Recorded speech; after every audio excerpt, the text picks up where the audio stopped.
walked in for an instant. You were talking about how the more and more knowledge you get, the more bewilderment. Yeah. Sometimes I didn't catch everything you were saying. No, the thing is this, that I just read it. Sometimes it's from what you say, from what I hear, from what I read. So I just read that real knowledge is continuous bewilderment. It's so infinite, you see. The more you know, you see, the more the frontiers are there, like this. And so I'm sometimes reminded of, if at all you had read, have you read the Gita? Yeah. So there is 11th canto in that, wherein Krishna reveals his universal form to Arjuna. On the battlefield. Yeah. And so he says, no, enough of it. Now you just be that Krishna for me, in the beautiful form and all that, and the one who is driving the chariot. It's not possible. I don't want that. So in the beginning we do want to know this thing, that thing, what's in that, rather the astral world and the astral phenomena and the so many things that people tell that happen, and astrology, that which is beyond the physical plane, which arouses our interest to such an extent that we want to know it. But if our interest is real, Baba is not the one. Baba never goes with a negative attitude. He says, you want to know it? All right, know it. And then a time comes when you say, no, enough of it, Baba. Please relieve me of all this. It's just how he is. Yeah. Just how he is. Yeah. So that's what I meant. At time, even now we are sitting here. Suppose I just say, Baba, now you are here, your presence is here, I am here. Let me be happy just in this. I do not want to know anything what's happening anywhere else. Like this, that's what I meant, you see. To be total where we are. Yeah. And if at all whatever is necessary, just as sometimes I share this simile, it's like you traveling on your own accord, and you have to book your passage and look for lunch and breakfast and other things. But if there is a child traveling with his mother, he has not to do anything. He has to say, Mommy, I am hungry. That's all he has to say. You can have any sort of relationship with Baba you want. You think that you can walk on your own. Baba allows you to walk. Very nice, very nice. Yeah. But it depends on one's impressions, our relationship with him. Sometimes I share this story which I like.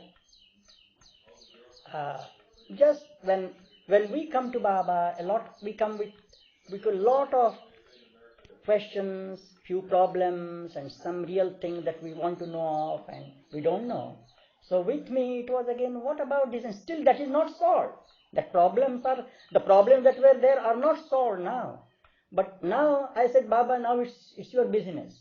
That's a problem for me, but it's your business. So there was also a thing that why should we go to him when everything is destined, the law of karma is there and all these things are there, so why should we go to him? And how does it work? So at that time I came across a person who related me this story, which has stayed with me to this day, is this, about relationship. He gave me a little, in the olden days in India, when there were no banks, there were just some people who were respectable people, and people would put their money and valuables with them, and whenever they want, they would just take those from them, like this.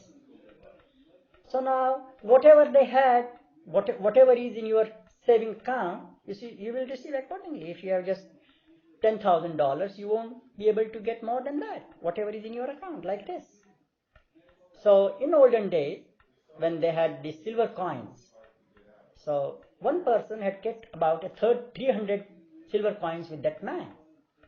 And then he had a thought of visiting Benares. And then he went to him and he said, it's a nice idea, and now this is the time, because in those days there were no trains. We have to walk that distance. And generally, you may not know, but I used to wonder when they would go, and that system still continues, which is not worth that.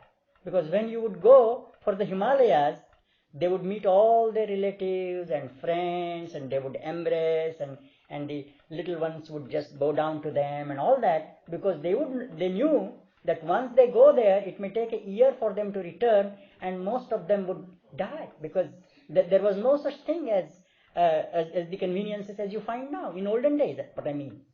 So that was the thing. So now he said, now I'm quite healthy, I can go. And he says, but I would like to have 500 silver coins for that. And so he said, well, I'll see your books and then I will let you know, like this. So he comes the next day and he looks for his books and he says, well, I'm sorry, you have only 300. So how can I give you 500? He said, no, but this is a very noble purpose and all these things. He said, it's all right, but your account is this much. I can't give you more than this. So he says, all right, what else can I do? Next time I will see. I try to get more and then go. The next day or within that week, one of the sons of this banker, let's call him a banker, comes to him and he says, Dad, what's that? He said, I want to go to Banaras and the Himalayas. And he was very happy, being young, and he's so interested in the religion and visiting all these places and all these things. He said, but I may need about 500 silver coins for this. He says, 500? That won't be enough. At least take 700 with you. And then he asked me whether that boy, that son, had he any account book? Was it in his account that his name is this and under his account this much money has been collected and so he can be given that much? So the person who asked for money had his account with God or the God-man under the law of karma. He said, whatever you sow, so you reap. That was the thing with the first person. And with the son, it was the law of grace. Beautiful. Yeah. Beautiful. So he said, it's nothing like this. So it's only the same purpose, the same person. But if the relationship differs, then the response is different. So that's what I mean when we come to Baba. Just not voicing what we want is not asking him. So why not voice it? Why not ask him? I want a nice t-shirt, Baba. Yeah? If I really feel that, I should ask, what harm is there? If I really feel like that, you gave it or you don't give. But that's what I thought, so whom should I ask? But if we have to ask only for love and faith and surrender, of course we have to. It doesn't mean that. But even if I had a thought like that, then I offer it and then I get myself free from it. Now it's with you, Baba. I'm not asking her, although. Yeah. Years ago I used to, in praying, I used to always ask for things. Yeah. In fact, I always had a list of things. Yeah. Because that was just my approach to God. Yeah. And with Baba, though, I feel very embarrassed to ask for anything. Yeah. Because it kind of like reduces my relationship with him to kind of, Yeah. Yeah, sometimes we have such thoughts. It seems like I don't need to bring these things up even before him, It's just, he's taking care of everything anyway all the time. That's also right, but what I figure at is this, that that helplessness that we should try to have in our being or in our life with him. I feel it that way. Even the moving of the hand, Baba, it's all right. Now it's nice. I can move my hand. Help me to move it right. Help me to say the right word. So if at all I could say, yes, I know that. I'll manage this thing. Should I say it? Not that you should. Whatever everyone does in his honest relationship with him is good. I'm just sharing the different aspects of it. So that the more we are with him, the more helpless we feel to do anything without his help. If that could happen, how nice it would be. How nice it would be. That's what I feel, though I can't live it. So even to Baba, that's why Baba is just like sometimes, as I say, of a circle. As I share that sentence of, I think it's of Carlyle, when he said, God is a circle whose center is everywhere and circumference nowhere.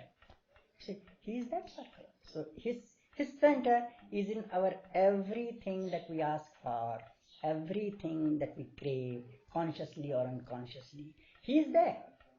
You may ask him, you may not ask him.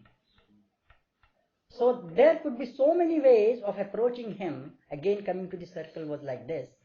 So now this is the circumference, and all our wants, so to say, are on the he is the center, and all our wants are just on the circumference. So if you say, I can manage this, and if it is only this want which is longing for God, then I go to him. But the distance is the same, whether it is here or whether it is here. It is just the same thing. It's just a round thing. So in our intimate relationship, this is one of the aspects. That's what I mean. It's only a sharing that if this could happen, I would prefer that. It's my choice. Right or wrong, that's a different thing. What any color that you like, or that's personal choice like this. So these are personal choices. That's why Baba is infinitely free, and he has given us infinite choices to have our relationship with him. So that's what I mean. It's not this is the only right thing and the other is, it's not like that.